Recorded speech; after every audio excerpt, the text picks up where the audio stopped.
go.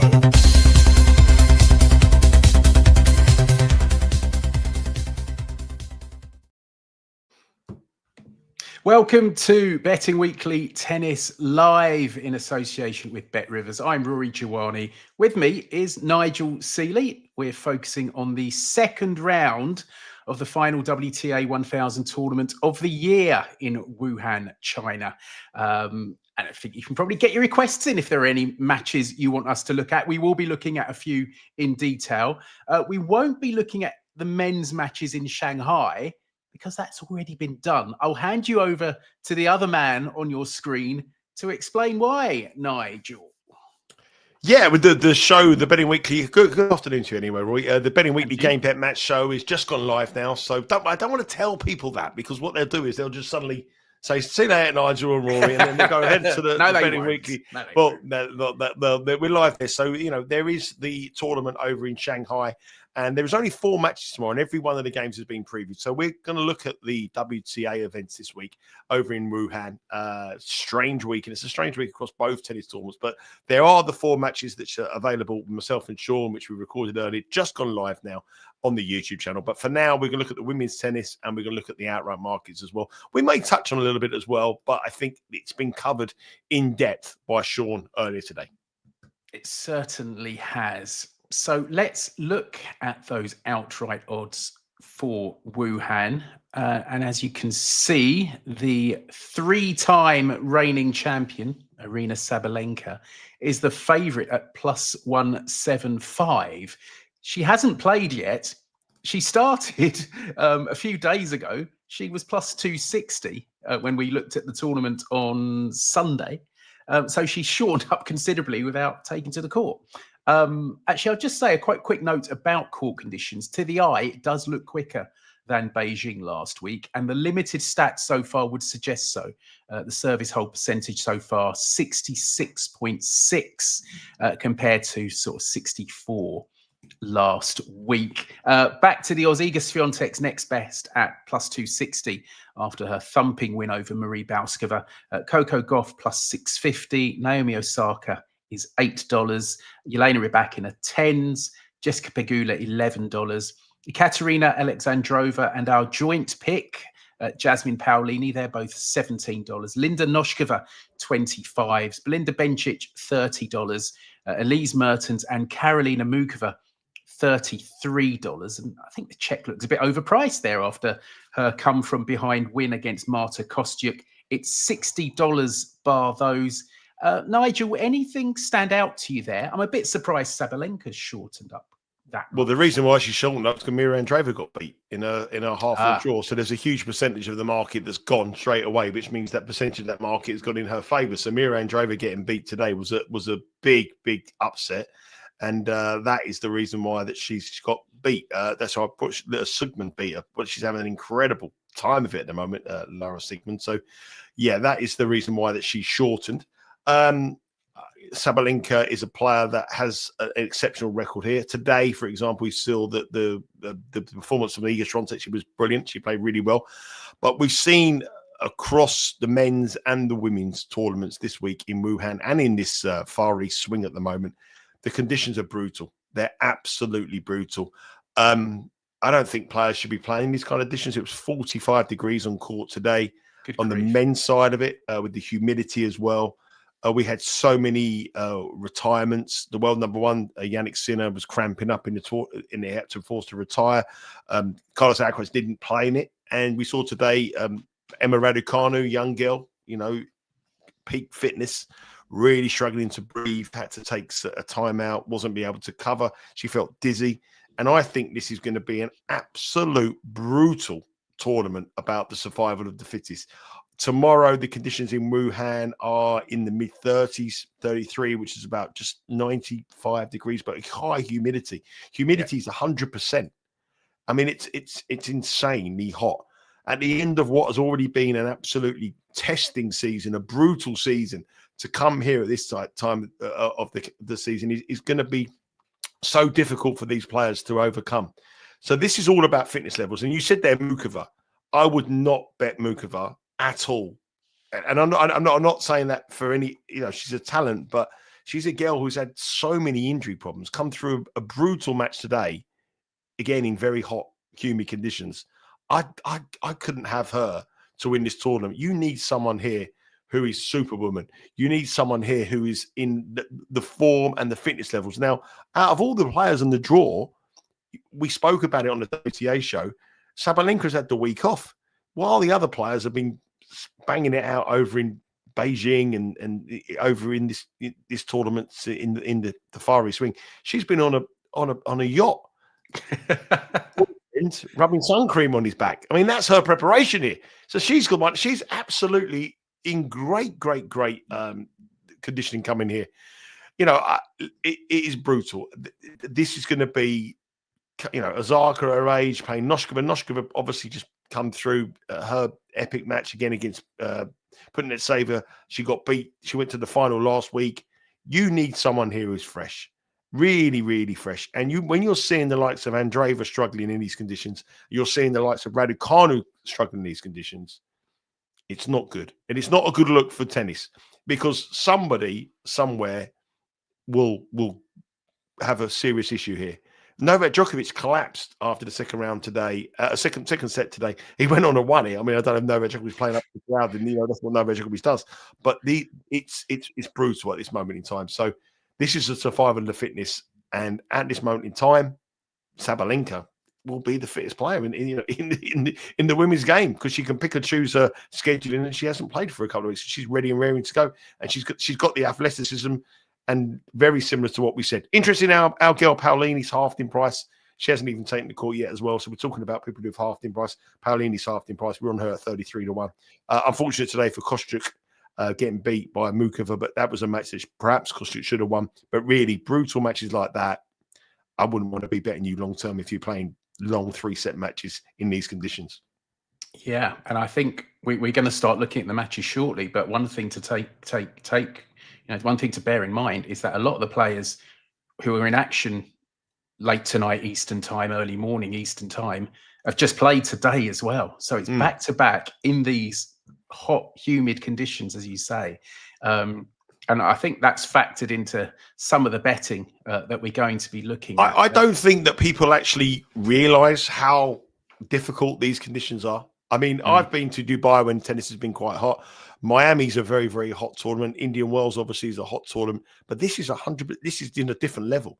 It's like probably the hottest. I mean, Wimbledon this year, the first round of Wimbledon this year, there were so many underdogs winning the first round of Wimbledon, the men's and the women's draw, because they blamed the conditions. It was too hot. This is on a different level with the humidity, and a lot of these big favourites have had long seasons, and their motivation to be here, they're obviously obliged to come here because it's a 1,000 event. They've got to play, but they're really, when they're going deep, they probably don't want out. And you look at the men's draw. Look at the men's draw over in Shanghai, and look at the players left in the draw. I mean, there is I think there's about 8 unseeded players in the last 16 over 1,000. You know, Lerner Tien, Bergs, Borges, Rinderknech. Early in the season, it would be the top 10 players in the world would all be into the last 16. The conditions are brutal, and underdogs and upsets are happening here. They certainly are. Thanks for some of your comments. I saw one from Aditya. Where's the big shot going to be? I think Ruzic Tauson was one of them he mentioned. And there was another one he mentioned. We're going to be looking at both of those matches in a bit. We're going to start off with Maya Joint, I think. No, hang on. There we go. Okay. Sofia Kenin. Oh, there we go. He's changed it. Thank you. Maya Joint against Katerina Siniakova. This one's almost pick'em. Joint minus 105, Siniakova minus 117. The spread's just half a game. Totals 21.5. First meeting between these two. Joint came through 2 tight sets against Lin Zhu. Siniakova was really good in the first set against Diana Schneider, but then the Russian looked to be hampered a bit physically in the second. I picked this match because I thought Siniakova might be a slight underdog and I was going to back her, but she's actually the favourite.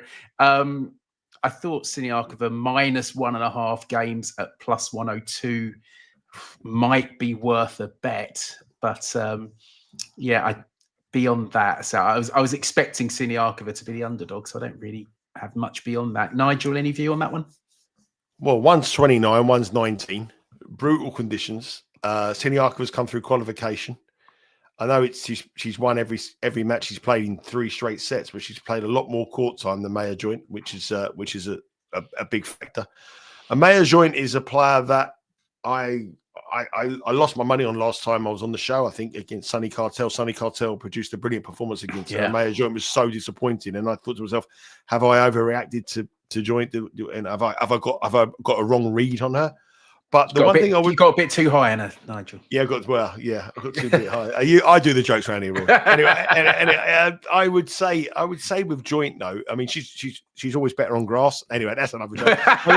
let me say the one thing I would say with her is that she, even though she's Australian, and I've said this before, physically she's quite a small, petite girl, and she's very, very, very she's very pale skinned, very fair girl. And I'm not quite sure whether these conditions will actually, a bit like Jannik Sinner. Jannik Sinner really struggles in the high end. She's got the same, she's ginger. I'm not quite sure whether that'll work. On the flip side to that, she's 10 years younger than Siniakova, who's played a lot more court time here in these conditions. I think Pick'em is about right. If I was a bookmaker, I'd open up the odds and say, listen, what do you want? Put it open to the group. Who are you taking here? Let us know what you think. If you had $100 free bet, Maya Joint or Siniakova with Bet Rivers, who are you taking? And whichever the majority of the group tells around says that's the player they want to be with, then I'll take their voice. Because for me, I can't get involved. I think this is a 50. There's pros and cons for both players, and I think the odds are absolutely spot on. Magdalena Frech against Karolina Muchova. Frech, the big underdog here, plus 335. Muchova minus 455. Spreads 5.5 games, totals 19.5. 2 previous meetings, Muchova's won very comfortably. First one was 6-2, 6-2. And then last meeting at the 2023 US Open, she won 6-3, 6-3. Both had tough matches in round one. Frech came back to beat Veronika Kudermetova, so in 3 sets. Muchova also, as we said, coming from behind to beat Marta Kostyuk. I thought this was priced about right, to be honest. 5.5 games looks bang on the spread. But I mean, Nigel, you've mentioned Muchova as someone to probably avoid in these conditions. I'm obviously not a backer at minus 455. Well, I think she is someone to oppose, but she's playing a Magdalena Frech who's in terrible form, and I'm not really. If she was playing a player that I thought might test her a little bit more, I might be able to oppose her. But on the money line there, I don't think there's really much to oppose her with. If you look at Frech's, her form is pretty poor. Good win today. Could have met an equally long match. That was another long match. Not so much in time. The match against Kostyuk was a much longer match and a much more demanding match mentally as well. But it was still a long match for her, and her form coming into it since the US Open has been pretty poor, Frech. So I would expect Muchova to probably win this, but it wouldn't even appeal to me on the betting market on this kind of thing.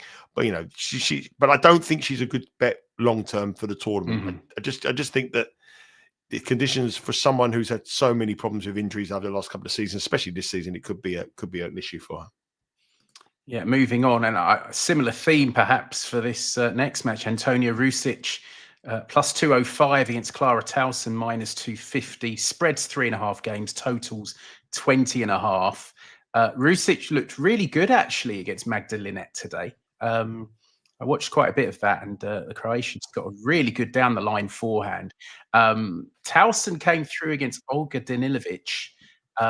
These two met 2 years ago when Tauson won his straight sets, but Ruzic has come on leaps and bounds since then.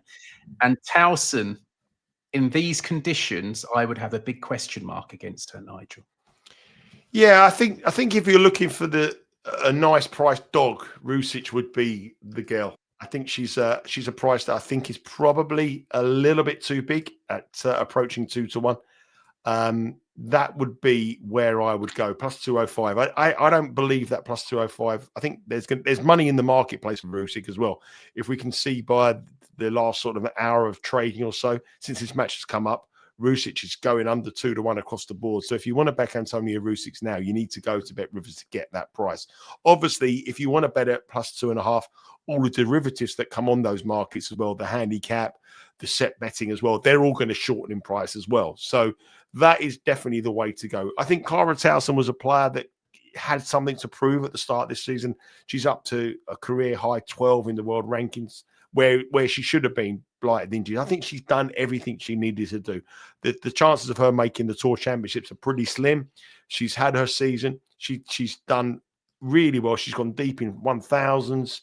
She's got to the final in Dubai. She did really well in the Australian Open before she got beat by Sabalenka in the third round.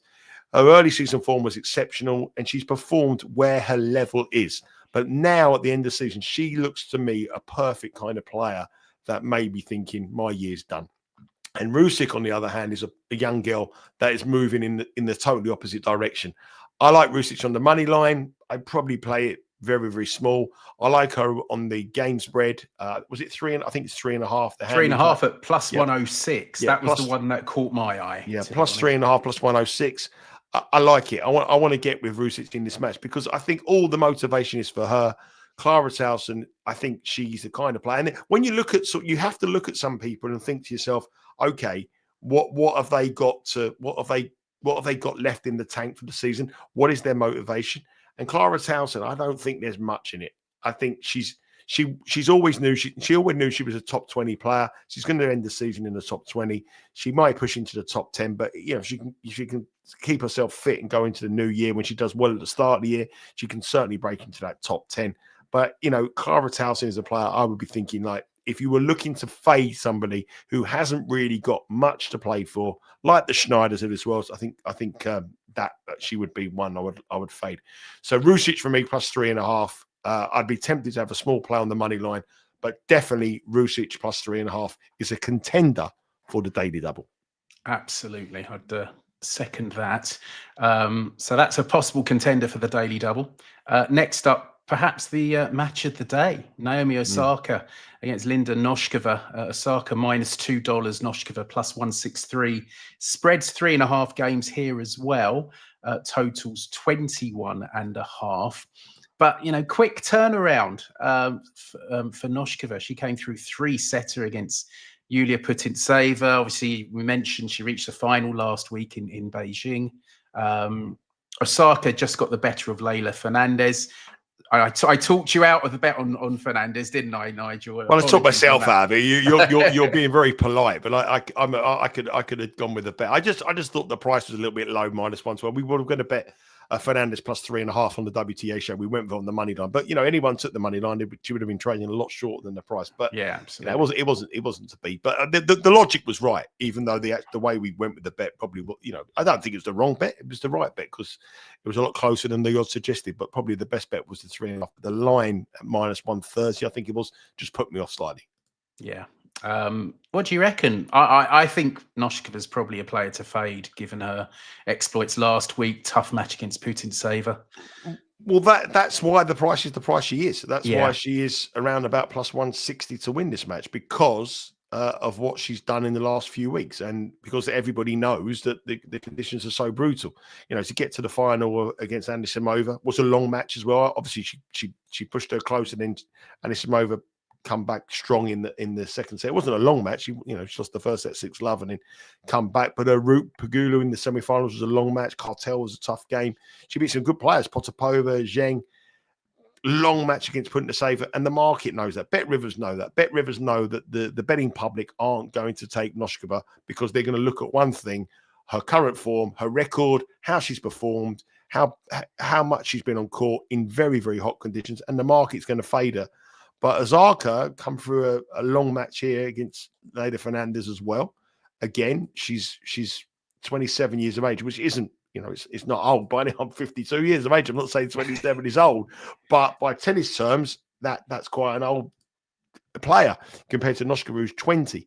So if Noskova hadn't got to the final last week, she'd probably be about +130, and probably a better +130. The fact that she's running, we don't know what she's got left. I think this is a this is a match, even though it's the high profile. Sometimes the big high profile matches and the big glamour matches aren't the best matches to bet on. And this looks a perfect example, not the best match to bet on. Noskova on paper looks the value. Osaka looks short, but there's lots of reasons why the Czech girl is the price she is. And for those reasons, I wouldn't get involved. Yeah, Willie K echoing those thoughts. Noskova might not have much left in the tank, and it is. You know, I think we'll say it again. It is brutal. The conditions are really hard for these women this week. So no bet there, Osaka Noskova. Let's move on to the next set of matches. Sofia Kenin against Liudmila Samsonova. Kenin +143, Samsonova -182. Spreads 2.5 games, totals 21.5. I was drawn to the head-to-head here. Kenin leads 2-0. The first meeting was on clay and she was a short-priced favourite.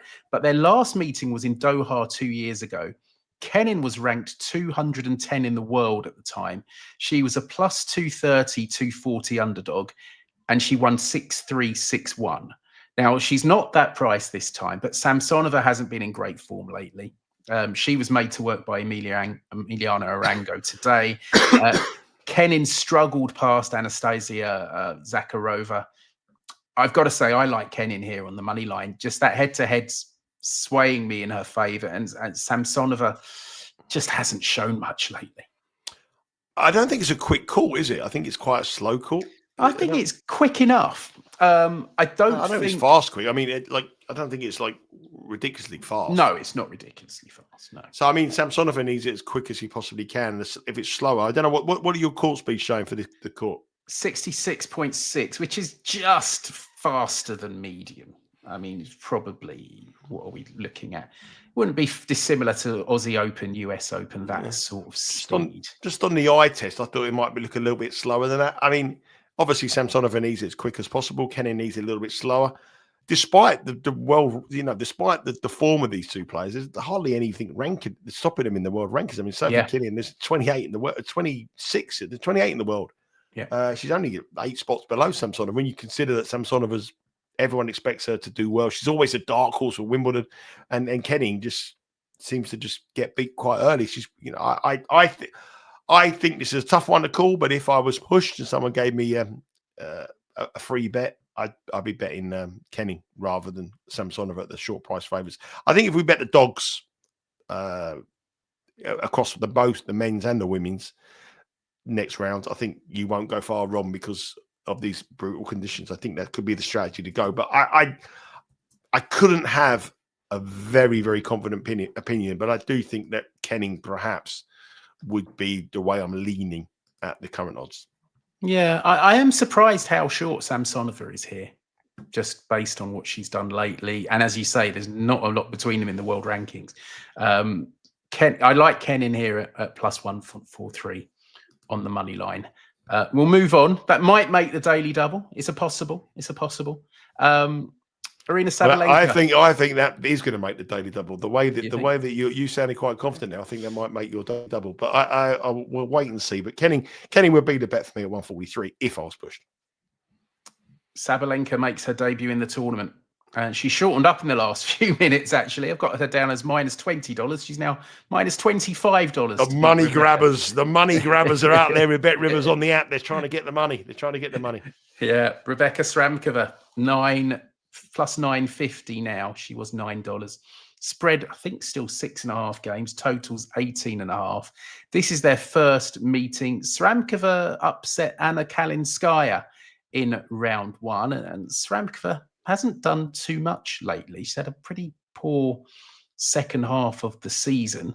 Sabalenka, we haven't seen her since she won the US Open. I mean, you couldn't really get... I mean, I couldn't get involved. But 2, Sramkova last year, this was when she sort of made her breakthrough, kind of this time last year. I think she reached the final in Monastir, and then she did win a tournament. I can't remember exactly which tournament it was, but you know, she won her first WTA tournament. And I always look at players at this time of the year because, you know, we know that some are not up for it, but Sramkova might be a player who likes this time of year, and I'm not saying she's going to win it by any stretch, but she might make it more competitive than those odds suggest. Yeah, I mean, you can't bet the money on. You just got to look at the handicap. You got to look at Sramkova plus 1.5 sets. What whichever way you want to go with it. It's whether you think that Sabalenka can win it and win it well. I mean, you haven't seen her since the final of the US Open. She's going to be very, very fresh compared to everybody else.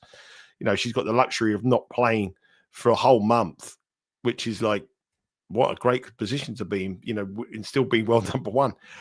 Incredible, really. There's only 5 people who've beaten Sabalenka on a hard court this year: Rybakina, Andreeva, Tauson, Alexandrova, and Madison Keys. Alexandrova was the shock defeat, and she was a minus 350 favourite in that match. She got beat by her, but that was on the back immediately after she lost their Australian Open, their first tournament since then. So if you look at her when she's played in a major, she's gone to the Australian Open, then she's gone to Doha, she's got beat. She hasn't done well after majors. So that could be a little bit of a positive for you. After Wimbledon, she got to the final, she got to semi-final, sorry, at Wimbledon, she got beat in the quarterfinals in her next tournament. And the French Open, she got to the final, got beat in Berlin in the semi-finals, didn't go as deep as she would have done. And so that might be a little bit of a concern. Some players might need to keep playing tennis, and some people look at the rest and not return as best as they should do. And also, she's got to save herself for the Tour End Championship. So she could be a little bit vulnerable, but really it's on her racket, isn't it? If she wants to win this easy, she'll win it easy. If she fancies it, she'll win it easy. Again, if I was pushed, my angle of attack here, instead of being heavily involved or financially involved in Sramkova, I would look to the over. I'd probably play the over games at 18.5 at minus 121 and hope Sramkova can keep it competitive after those rather than a bet on the money, because I think that's the best way to go. If you look at her, I'll just give you some update. So after Wimbledon, she played in the second round of Cincinnati, and that was over. That cashed over. There was 19 games in that match. After the French Open, she played Mazarova, she was like a very heavy favourite, minus 1,000, and there was 21 games in that match. And after the Australian Open, she played Alexandrova in her match after that, and it was a 7-6 in the final set, which produced 31 matches. So every time in her match after her match in a major, the following match, when she's had time off, has gone over. Takes her time to get in her groove. Once she's in her groove, she's in a different level. But that would be where I'm looking at 18.5 over. Yeah, it's a fair shout. I was just managed to look up Sramkova. So last year in September, she reached the final in Monastir, losing to Sone Cartel. The following week, she won in Thailand, beating Laura Siegemund. And then in late October, she reached the final in Zhejiang. So, that's her three WTA finals were all after the last major of the year. So, that would give you hope if you were looking to. She's not going to win, though. I mean, you've got. She's not going to win. No, it's the argument is, where do you want to cover the spread or do you want to go the overs? Because there is a likelihood that the first set could be 7-5 and then she could be blown away 6-1, 6-love in the second set, and you got the right angle. And I just think that the way here to be, if you get a 6-4 set, 6-3. I think I'm not having a bet on this match. I might bet it in play to see how. Well, I think the best advice I would say is watch it in play, see how Sabalenka is. But if you always have to have an idea where you're going when you're watching a match, so you have to have an idea. Well, I want to do this, and then you watch the match and think, well, I've got that completely wrong, or yes, I'm right. I need the time to hit the button before everyone else is. So I would look at that, and my angle before the match would be thinking, I want to play the overs. Maybe first set overs, and then watch it and think, okay, I've got that right. I'm going to go in there. But that would be my way. So there we go. 2 more matches to look at, and one involves our joint pick for the tournament. Jasmine Paolini, minus 530 favourite against Yuan. The Chinese is plus 375. The spread 5.5 games, totals 19.5. Paolini leads the head-to-head 3-0, including 6-4, 6-3 here last year in Wuhan. Yuan came through her match in round 1. I thought this would be pretty comfortable for Paolini. I mean, obviously, Yuan will have home support, but I didn't really have a view on this one, to be honest, Nigel. Well, we already got a view, haven't we? We're on Paolini. Well, yeah, we're on Paolini. Yes, yeah. So, beyond like, that, I don't want to. You know, we've got the. Sometimes it's better off to just cheer on the outright win. I mean, why we Yuan against? I mean, I don't want it to be a sweat. I want to come through, but I'm a little bit worried about the conditions. That would be my worry. Paolini has obviously played a lot of tennis recently, but she does have the motivation that she needs to go well here to get into the Tour End Championships. At the moment, she's currently holding on to 8th spot, and there's other people behind her, chomping at the bit behind her, and I think that gives me a little bit of hope here. She does lead 3-0 in the head-to-heads, and all of them have gone over. When you've looked at the line, every single one of us has been an over. So when not the line 19.5, one of them was actually 19, but for that match it was 18.5. So all of them have gone over. Yuan obviously knows the conditions. She's going to be cheered on by a very, very happy partisan crowd that might lift her. Players, part of the year where they don't see their players regularly like the Europeans or the Americans do. So that might help her.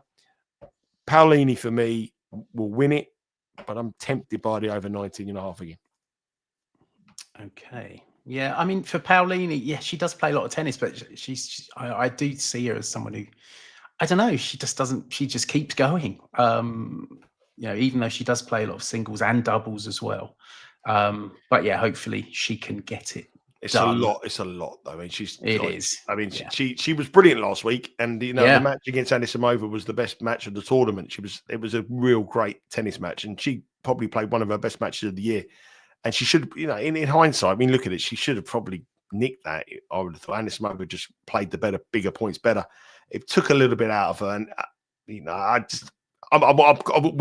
we want her. There's motivation this time of year. Look for motivation for players. What have they got to play for? And people who can't make the Tour Championships, who are around about 15, 16 in the world, they might not be bothered. Players who have got something to play for have got motivation. Paolini has a lot of motivation. The Italian players are playing great. She's had a great year for her country. Obviously, she won the Billie Jean Cup, Billie Jean King Cup. I keep saying Billie Jean. I keep thinking Michael Jackson. But she won. They won that, and she's a player that I think will lift it. But she's played a lot of tennis, and I just worry at the latter stages if she goes long. But this one here, 19.5 games over would be the better go. So there we go. Thanks for your comments. Just saying Willie K. Paolini is a machine. Yeah, she is a bit. She's a bit there. Goff Uchijima over 18.5 total games. I don't know, Goff. I just don't know at the moment with Goff. She didn't look great in Beijing, and she was thumped by Anisimova. She didn't really get going until she was 5-love down in the second set. Uchijima isn't bad in quicker conditions. I mean, they're not that quick here. Maybe Goff might take a little time to get into the tournament here. So maybe over 18.5 games might be the way to go there.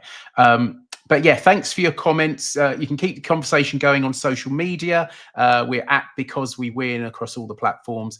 And if you like what you hear on our shows, you can sign up for the newsletter, get exclusive tips and the free Insider magazine. Sign up for free at www.bettingweeklystudios.com. One more match to look at. It's the last match of the day, so could be in the coolest of the conditions. Jaqueline Cristian plus 510 against Elena Rybakina minus 770. The spreads 5.5 games, totals 19.5. Rybakina leads the head-to-head 2-1. Cristian, obviously Rybakina hasn't played yet. Cristian beat McCartney Kessler in 3 sets in round 1, which I actually thought was a little bit of a surprise. I thought Kessler could do all right this week. What do you reckon? Cristian's had she's been quite good the last couple of 2-3 months. She's a little bit inconsistent, but her form generally has not been too bad, Nigel. Well, she's a player that she's a clay court, isn't she? She's an out-and-out clay court player. Her record on clay is exceptional. Her record on everything else is diabolical. I mean, she's 12-6 this year on clay, 0-1 indoors, 0-3 on grass, and 17-12 on hard. But her hard court form has come in after a couple of good wins at the US Open. If it wasn't for those, she would be very disappointing. I mean, she beat Kessler today, which was a shock, but she got absolutely smashed by Buzas Monero in the first round in Beijing a couple of weeks ago, 10 days ago. It was 6-4, 6-love. Now, that's not the form of someone that you think can compete with Rybakina. Rybakina, to me, is a player that has something to prove. I think she needs to end the season high to go in with confidence. She's had a terrible season by her high standards.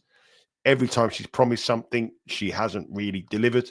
In all the tournaments this year, she's only made one final, which was at Strasbourg, where she won it. She won one title, only one final. For a player who's a multiple Grand Slam champion, we all know she's had injuries, she had problems, but she wants to end the season high. I think she'll go well in this tournament. Needs to be a little bit quicker for me. I don't think the court conditions will suit her. But on the flip side of that, she is someone who doesn't like hot conditions, and her body can completely go. She's had so many problems with fatigue, illness, various different things. She needs to tick. If there's 10 boxes, she's in 11 of them ticked to make sure that she's bang in form. I wouldn't play here. I would expect Rybakina to win fairly comfortably, and Cristian would need it slow. Rybakina needs it fast, but no, I think it's a swerve for me. Yeah. I think you said Rybakina's multiple. She's only won one slam, I think. Oh, sorry, right. She won Wimbledon. She got to the final. Then she got to the final, and she got beat by. No, she got to the final of Wimbledon. She got to the final of Wimbledon, didn't she? Again, she won the Wimbledon. Semis.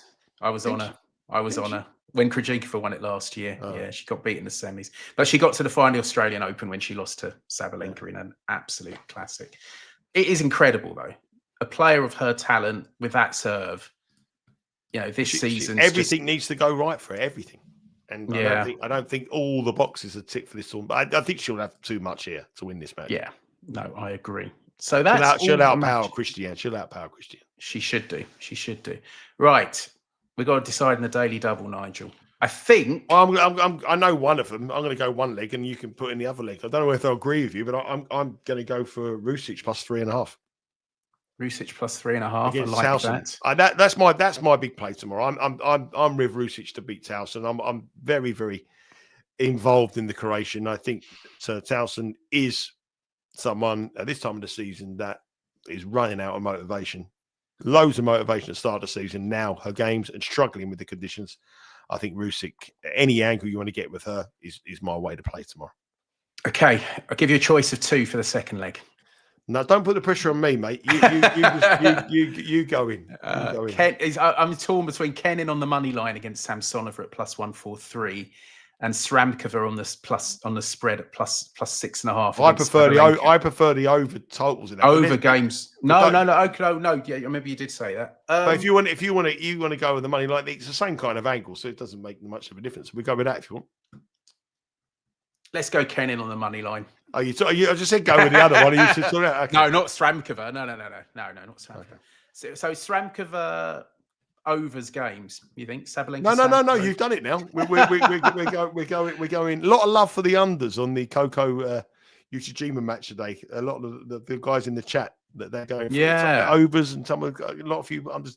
They seem to be interested in that one. But I'm Ruzic for me. Plus 3.5. Yeah, I like that a lot. And we're going for Kenin. What are we doing? Kenin what? Kenin money line. Yeah. Okay. And I'll have to just work that out quickly. Well, before you work that out, let me just work that out. Let me just tell everyone that the action on the WTA starts at 11 o'clock tonight, Eastern time, with Bet Rivers. Alexandrova and Lee is the first match on court. 46 different markets available on the Bet Rivers app and on the website. And if you do have a bet with Bet Rivers, you can bet live and watch live stream the events. And it goes through all the way through till the early hours of the morning. And the big match for us, Ruzic against Tauson. Currently, Ruzic plus 205 in the money line. That match is 2 a.m. So make sure you get across. You don't want to be up at 2 a.m. in the morning live stream. If you, my wife used to hate it when I used to get up in the morning live stream things at 2 o'clock in the morning, the Australian Open. She didn't like me at all. But anyway, that's available there, and that will be my highlight of the match. Luckily for me, it's 7 o'clock in the UK, so I can get up and watch that match. Lovely stuff. Antonia Ruzic plus 3.5 games against Clara Tauson is plus 106. So plus money on a handicap bet. That's very nice. And Sofia Kenin money line plus 143 against Liudmila Samsonova. The daily double pays plus 401. So that's a nice price. So there we go. That'll do. Nigel, a pleasure as always. Good to hear you're sounding a bit better than you were. Yeah, I mean, I think I got a bit of COVID actually. I was laid down low. Yesterday I was pretty bad, and I went to the doctors when just time has got better. So yeah, I'm fine. I'm at Wembley on Thursday for England v Wales. I was more worried about that, and I'm flying to Latvia v England, and I was worried about that more than anything. But yeah, thanks very much, and yeah, all good, mate.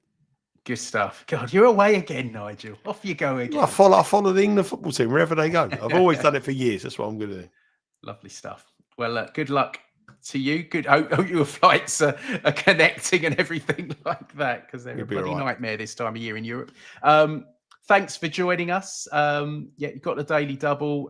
Yeah, you've got game bet match to watch with Nigel and Sean with all the best bets from the ATP tournament in Shanghai. Thanks so much for joining us, and we'll see you again soon on Betting Weekly Tennis Live.